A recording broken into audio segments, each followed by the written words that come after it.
this team is like the Knicks is that they get to the free throw line a lot. How do you find that balance of trying to defend hard without sending them to the free throw line? Yeah, I think you have to have that recognition, particularly when you're trying to impact a play with physicality off the ball, or even on the ball, as opposed to when someone's, making a move,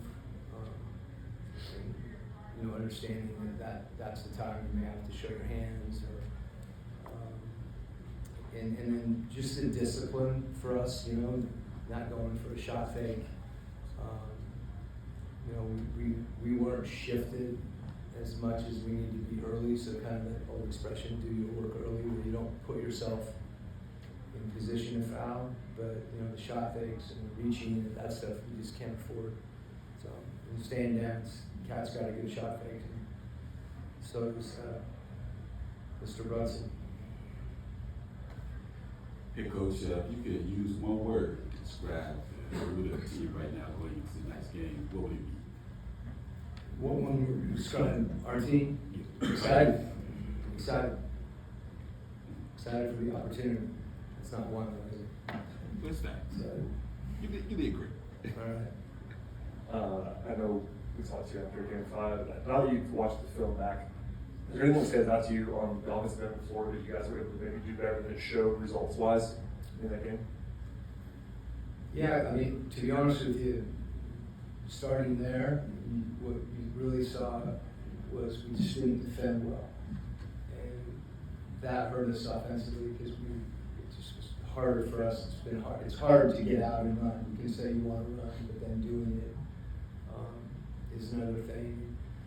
The spacing that we have, particularly, in pick and roll situations when we are hitting rollover, if they're trapping or they're hedging aggressively, we really have to be spaced properly in order to attack. That, and it kind of goes to the last thing, is we've and will continue to emphasize second actions, playing on the second side, moving the ball, because that's who we are. And we didn't do that as effectively. If the ball stops or we stand, we're just not as effective offensive team. And just how different are the Knicks when they have Josh Hart in the lineup versus if he's not able to go? Well, I can speak to Josh Hart in the lineup and speak to Josh. He's this type of player that impacts the game in so many ways.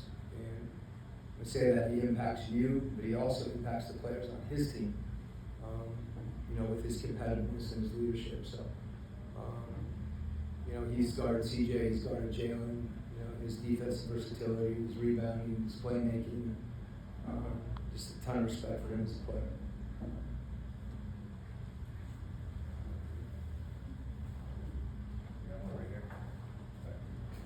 You just mentioned excitement and then discipline as you're sort of walking through tonight. With a younger group, I guess, that is going through this the first time, when you have a win or go home game, what does the last couple of days look like as you try and get them probably mentally prepared for this?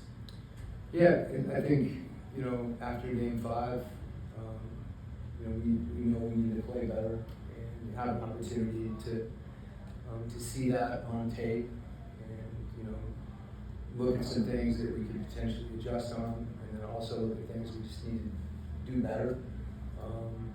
Having that opportunity to kind of, as a group, to immerse yourselves in the evaluation of the last game and preparation, and then for today to have energy, to embrace the moment. And we're in a situation where we've got a chance to.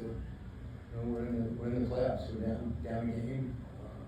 It's a big game, but kind of to see that as an opportunity, I think, is the best way for us to look at it, not to be, hesitant about the moment, because, we've got to be aggressive and we've got to lay it out there and get after it and compete. And, for our guys to have that mindset, I think is important. I think we do. Thanks, Coach. Okay. Thanks, Coach.